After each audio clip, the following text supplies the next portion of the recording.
نحمده ونصلي على رسوله الكريم أما بعد فأعوذ بالله من الشيطان الرجيم بسم الله الرحمن الرحيم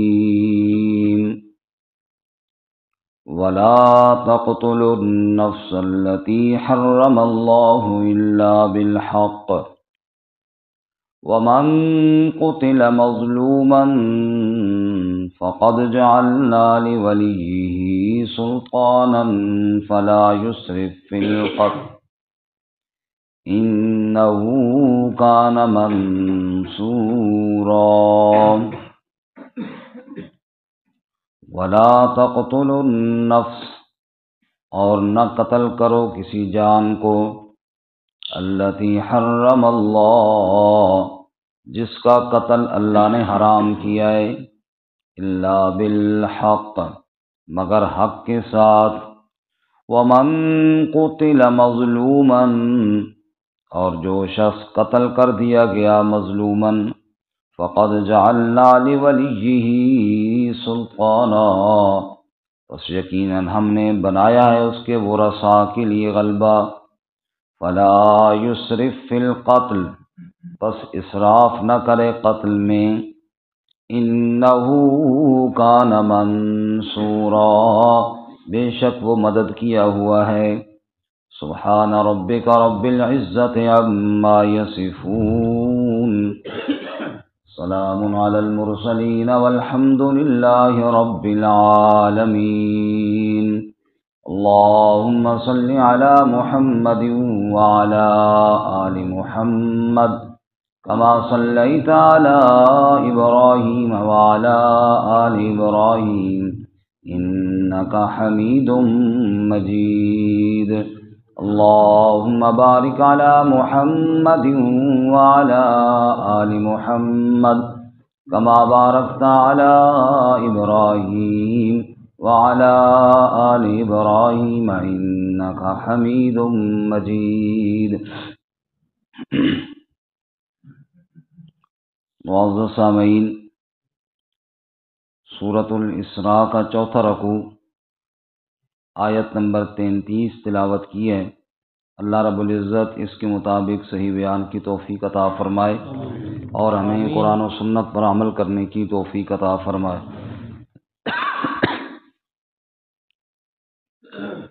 اصلاح معاشرہ کے لیے، معاشرے کے امن کے لیے کچھ احکامات اللہ تعالیٰ ارشاد فرما رہے ہیں۔ اس مقام پر گزشتہ سبق میں ہم نے پڑھا کہ اللہ تعالیٰ نے زناکاری اور بدکاری سے روکا اور فرمایا کہ یہ فحاشی ہے، بے حیائی ہے، اس کے قریب بھی مت جاؤ اور یہ برا راستہ ہے۔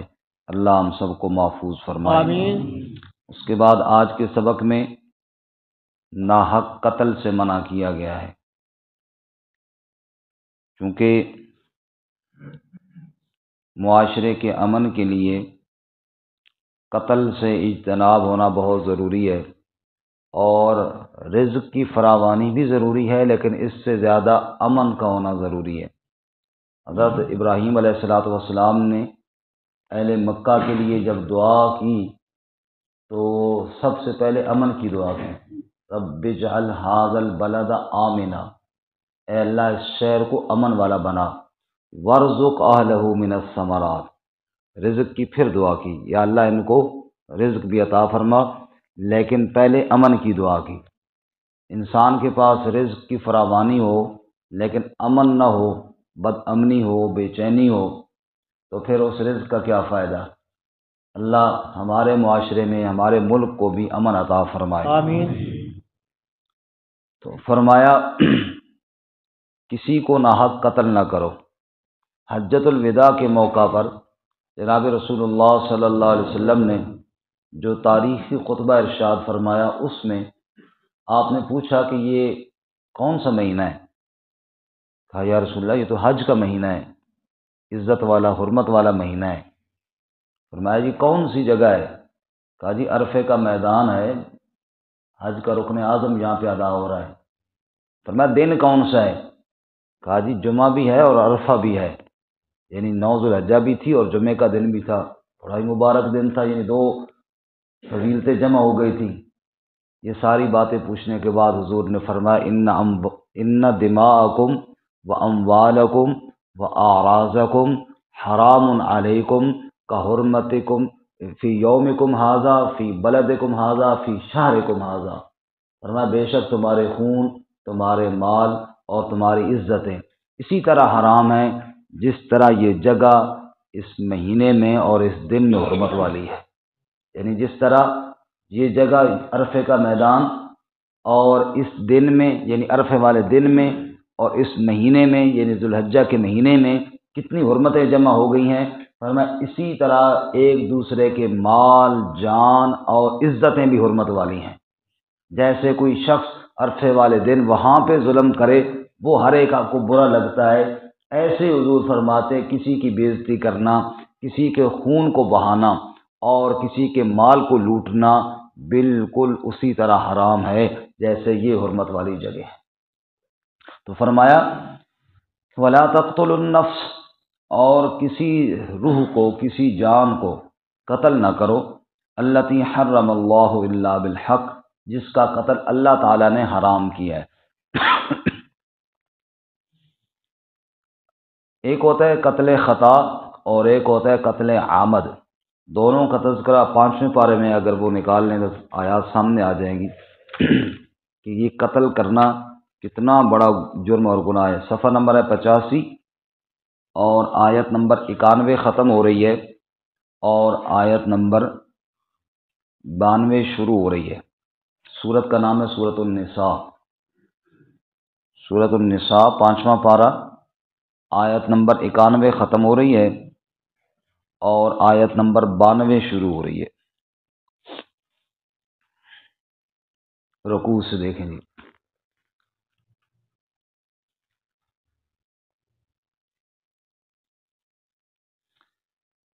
فرمایا وما كان لمؤمن ان يقتل مؤمنا الا خطأ، وما كان لمؤمن ان يقتل مؤمنا الا خطأ، کوئی مومن کسی مومن کو قتل نہ کرے، قتل کرنے کی گنجائش ہی نہیں ہے، الا خطأ، مگر خطا میں۔ خطا میں غلطی سے وہ الگ بات ہے۔ خطا کا مطلب یہ ہے کہ ایک ہوتا ہے ارادے میں خطا اور ایک ہوتی ہے عمل میں خطا۔ ارادے میں خطا یہ ہے کہ مثلاً جہاد ہو رہا ہے، اہل ایمان کافروں کے ساتھ لڑ رہے ہیں، اب جہاد میں کافروں کو تو مارنا جائز ہے، کوئی مومن ادھر گیا، چاہے کسی غرض سے گیا، کوئی سامان اٹھانے گیا یا جہاد کرتے کرتے ہی شاید نکل گیا، تو ادھر سے مجاہد نے سمجھا کہ یہ بھی انہی کا ہے، تو اس نے کافر سمجھ کر اس کی طرف بھی فائر کر دیا، تیر پھینک دیا، تو یہ ہو گیا ارادے میں خطا، غلطی ہو گئی اس سے۔ ایک ہوتا ہے عمل میں خطا کہ تیر تو مارا یا فائر تو مارا کسی شکار کو، وہ جا کے اتفاقاً کسی بندے کو لگ گیا، تو فرمایا خطا الگ چیز ہے، جان بوجھ کر کوئی مومن کسی مومن کو قتل کر ہی نہیں سکتا۔ اس سے آپ اندازہ کریں کہ کتنا بڑا جرم ہے، یعنی مومن سے تو یہ توقع ہی نہیں ہے نا کہ کسی کو ناحق قتل کرے۔ وما كان لمؤمن ان يقتل مؤمنا الا خطأ، خطا سے ہو جائے تو الگ بات ہے، ورنہ مومن کسی مومن کو قتل، اور خطا سے بھی اگر ہو جائے تو اس کا کیا حکم ہے، پہلے اللہ نے وہ بیان کیا تاکہ اندازہ ہو جائے کہ خطا سے بھی قتل ہو جائے تو مومن کا خون کتنی حرمت والا ہے۔ ومن قتل مؤمنا خطأ، اور جو آدمی کسی مومن کو خطا سے قتل کر دے، غلطی سے قتل ہو جائے، فتحریر رقبۃ مؤمنہ، تو ایک ایمان والا غلام آزاد کرے، ودیۃ مسلمۃ الی اہلہ، اور دیت سونپی ہوئی ہے اس کے اہل کی طرف، جو بندہ قتل ہوا ہے نا اس کے اہل کو دیت دے، اور دیت ایک مقتول کی 100 اونٹ ہے، جو خطا سے قتل ہو جائے، جان بوجھ کر نہیں، لیکن خطا سے قتل ہو گیا پھر بھی اتنی بھاری رقم اس کو چکانی پڑے گی، ہاں الا ان یصدقوا، اگر اس کے اہل، اس کے ورثاء معاف کر دیں، صدقہ کر دیں، وہ کہے ہم نہیں لیتے، چلو جی وہ الگ بات ہے۔ اگر وہ معاف نہ کریں تو خطا سے قتل کرنے والے کو بھی دیت دینی پڑے گی۔ یہ ہے عزت مومن کے خون کی۔ اللہ فَإِنْ كَانَ مِنْ قَوْمٍ عَدُوٍّ لَكُمْ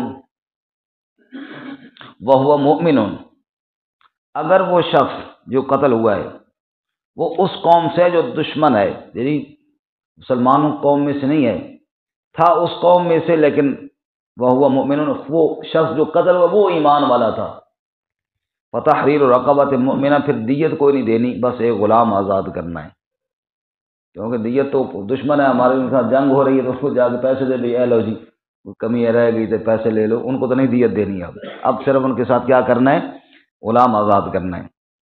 وَإِنْ كَانَ مِنْ قَوْمٍ، اگر وہ ایسی قوم میں سے ہے قتل ہونے والا کہ بَيْنَكُمْ وَبَيْنَهُمْ مِيثَاقٌ، تو تمہارے اور ان کے درمیان معاہدہ ہے، کئی غیر مسلم قوموں کے ساتھ مسلمانوں کے معاہدے ہوتے ہیں، معاہدے والی قوم میں سے ہے تو پھر دیت بھی دینی ہے، غلام بھی آزاد کرنا ہے۔ فَدِيَةٌ مُسَلَّمَةٌ إِلَىٰ أَهْلِهِ وَتَحْرِيرُ رَقَبَةٍ مُؤْمِنَةٍ، دیت بھی اس خیال کو دینی ہے اور غلام بھی آزاد کرنا ہے۔ تو خلاصہ یہ نکلا یہاں تک، اگر خطا سے بھی قتل ہو جائے ایک غلام بھی آزاد کرنا ہے، میت کے ورثاء کو دیت بھی دینی ہے۔ ہاں اگر وہ کافر قوم میں سے ہے تو کافروں کی پھر دو قسمیں ہیں، تمہارا ان کے ساتھ معاہدہ ہے یا نہیں ہے، معاہدہ ہے تو پھر بھی دیت دینی ہے اور غلام آزاد کرنا ہے، اور اگر معاہدہ نہیں ہے تو پھر صرف غلام آزاد کرنا ہے۔ یہ سارے مسائل اس وقت ہیں جب غلطی سے قتل ہو جائے، بات سمجھ میں آ رہی ہے نا جی؟ جب خطا سے غلطی سے قتل ہو جائے تب یہ کام ہے۔ فَمَن لَّمْ يَجِدْ، اب ایک آدمی کے پاس اتنے دیے ہوئے پیسے ہیں ہی نہیں، وہ سرے سے بیچارہ غریب ہے، وہ قتل کرنے والا، اب وہ کیا کرے؟ فَصِيَامُ شَهْرَيْنِ مُتَتَابِعَيْنِ، وہ 2 مہینے لگاتار روزے رکھے گا، ایک روزہ بھی مس ہو گیا نا پھر شروع سے، ایک روزہ بھی رہ گیا پھر شروع سے شروع کرے گا، 2 مہینے لگاتار اس نے روزہ متتابعین، تب جا کر اس کا یہ قصور معاف ہوگا جو غلطی سے اس سے قتل ہو گیا ہے جی۔ اس سے آپ اندازہ کریں کہ قتل کرنا کتنا بڑا جرم ہے جی۔ اندازہ ہو رہا ہے جی کہ کوئی نہیں ہو رہا؟ جی جو جاگ رہے ہیں ان کو تو ہو رہا ہے، لیکن کچھ بزرگ ہمارے سو رہے ہیں، وہ ان کو تو خیر زیادہ اندازہ ہو رہا ہوگا۔ توبۃ من اللہ، یہ توبہ ہے اللہ کی طرف سے، وکان اللہ علیما حکیما، اور اللہ تعالیٰ علم والا ہے، حکمت والا ہے۔ یہاں تک تو مسئلہ تھا جی غلطی سے قتل کا، سمجھ آ رہی؟ آگے مسئلہ ہے جان بوجھ کر قتل کا، سنو، وَمَن يَقْتُلْ مُؤْمِنًا مُتَعَمِّدًا، جو کوئی قتل کرے کسی مومن کو جان بوجھ کر، جان بوجھ، غلطی والی بات اب گئی، جان بوجھ کر قتل کرے، فَجَزَاؤُهُ جہنم، اس کا ٹھکانہ کیا ہے؟ جہنم ہے، خالدن فیہا، ہمیشہ جہنم میں رہے گا، وغضب اللہ علیہ، اللہ کا غضب نازل ہوگا اس پر، ولعنہ، اور اللہ کی لعنت ہوگی اس پر، واعد لہ عذابا عظیما، اور اللہ نے اس کے لیے بڑا عذاب تیار کر رکھا۔ اب کتنے لفظ اللہ نے بولے؟ نمبر 1 جہنم، نمبر 2 خالدن فیہا، نمبر 3 غضب اللہ، نمبر 4 لعنہ، نمبر 5 اعد لہ عذابا عظیما۔ جان بوجھ کر قتل کرنے والے کے لیے 5 لفظ اللہ نے، اور ہر لفظ دوسرے سے زیادہ بڑھ کر سخت تھا۔ جہنم کی تھوڑی بات ہے، پھر اس پر آگے اللہ نے کہا غضب بھی ہوگا، پھر اللہ نے کہا لعنت بھی ہوگی، اور پھر اللہ نے کہا بڑا عذاب ہے اس کے لیے۔ رسول اللہ صلی اللہ علیہ وسلم نے ارشاد فرمایا، نہ حق قتل کرنے والے کو جنت کی خوشبو بھی نہیں سنگھائی جائے گی، نہ حق قتل کرنے والے کو جنت سے اتنا دور رکھا جائے گا جہاں تک جنت کی مہک بھی نہ پہنچ سکے۔ حالانکہ حضور فرماتے ہیں 40,000 سال کی مسافت تک جنت کی خوشبو آ رہی ہوگی، اتنا دور ہوگا کہ وہاں تک اس سے دور رکھا جائے گا۔ اب واپس آئیے جی سبق کی طرف۔ وَلَا تَقْتُلُوا النَّفْسَ الَّتِي حَرَّمَ اللَّهُ إِلَّا بِالْحَقِّ، مت قتل کرو، ہرگز قتل نہ کرو کسی نفس کو جس کا قتل اللہ نے حرام کیا ہے، مت قتل کرو اس کو، ہاں الا بالحق، حق کے ساتھ۔ اب حق کے ساتھ کیا ہے جی؟ فرمایا قاتل کا قتل کرنا حق ہے۔ قاتل کا قتل کرنا کیا ہے؟ وہ بھی خود قرآن نے دوسری جگہ بتایا سورۃ البقرہ میں، یا ایھا الذین آمنوا کتب علیکم القصاص فی القتلی، تمہارے اوپر قصاص جو ہے نا یہ لازم کر دیا گیا ہے۔ تو قاتل کا حق، قاتل کا قتل کرنا یہ تو حق ہے، انصاف ہے، لیکن ذمہ کس کے ہے؟ حکومت کے، حکمرانوں کے ذمہ۔ ہر آدمی انفرادی طور پر اگر بدلہ لے گا تو پھر قتل رکے گا نہیں بلکہ اور آگے بڑھنا شروع ہو جائے گا۔ تو قاتل کا قتل حق ہے۔ زانی کا قتل جس کو رجم کہتے ہیں وہ بھی حق ہے، وہ بھی کیا ہے؟ حق ہے۔ اور اسلامی شریعت اور اسلامی ماحول میں اگر نعوذ باللہ کوئی مرتد ہو جائے، من بدل دینا فقتلوہ، اس کا قتل بھی حق ہے۔ اس کے علاوہ کسی کو قتل کرنا جائز نہیں ہے۔